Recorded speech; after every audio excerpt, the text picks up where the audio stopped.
ese gutya irimo kukubwira ngo kora confirm ya migration. Iyi notification cyangwa pop up irimo iraza ku bantu bagiye gukorerwa migration bwa mbere, nubwo kuba team itari yabitangaza, ariko iki gikorwa kirimo kiraba ku bantu bagiye kwimurirwa bwa mbere, kuko bamwe bigeze guhomba amapi yabo menshi atabarika kubera kuba barakonfaminzemo ama address cyangwa se za passphrase zitari zo. Ugasanga umuntu amaze gukorerwa migration, ariko after ukumva arimo aravuga ngo payi zanjye narazibuze, cyangwa yarabikorewe na upline we, ariko akamushyiramo izitari izanyazo, akamuha passphrase za fake, hanyuma izanyazo akaba arizo yikonfirmiramaho, hanyuma upline runaka cyangwa uwundi muntu runaka wamufashije gushyiramo izo passphrase akaba arizo yibikiriza original, wa wundi akabikiza ibicupuri. Hanyuma rero iyi notification irashaka nko kurengera abantu kuri migration, kugira ngo hatazagira umuntu wongera guhomba pize, nyamara yagize iki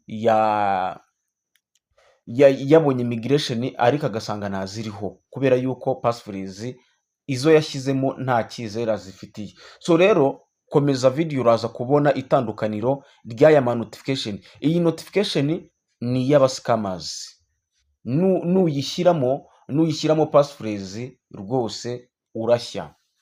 Okay, hanyuma iya nyayo iyo uyishyizemo ugashyiramo passphrase zidahura, bahita bakubwira ngo error. Ariko nanone n'iyi ngiyi bakubwira ngo error, ahubwo itandukaniro ririmo ni irihe. So twagiye nuvuga ngo icyo baba bashaka ni passphrase za nyazo kugira ngo babone ukuntu bagucucura, kuko nubundi system iba yamaze kugeneratinga inuza address irimo, washyiramo ya address bagasanga ntabwo ihura. Rero abascammers nabo bakubwira ko ari error, ariko nako wa team ikakubwira ko ari error. Sasa rero uzabitandukanyirizayo. Sasa iya nyayo igaragara ko ituruka muri core team izaba ifite kano kantu kagakofi. Okay, kagakofi, iyo ngiyo niyo igaragara yuko ari notification ituruka kuri core team. Iyo bamaze kuyiguha, ni ukuvuga ngo ukemeza iyo address, nujya nubanza kujya kuyemeza kuri iyi address baba bakweretse. Iyo address uba ugomba kubanza kujya muri application yawe ya P browser, cyangwa se yego ya P browser, aho wemeje nyine P browser urabizi ko ariho nubundi zira passphrase zawe ziba ziri. Ugafungura ikofi yawe ukareba hejuru ahantu munsi, ngira ngo ni hejuru ya available, katurebe nse nk'ujya mabereke kugira ngo utazabyitiranya. Okay, twagezeyo muri P browser, hanyuma wowe uzareba address baguhaye hahandi twari turi kuri ka kantu kariho ikofi, hanyuma urebe address. Dore iyo address aho ngaho handitse mainnet niyo iba ari address yawe. Uzareba, niyo wareba nta mpamvu yo kucekinga inyuguti ku yindi.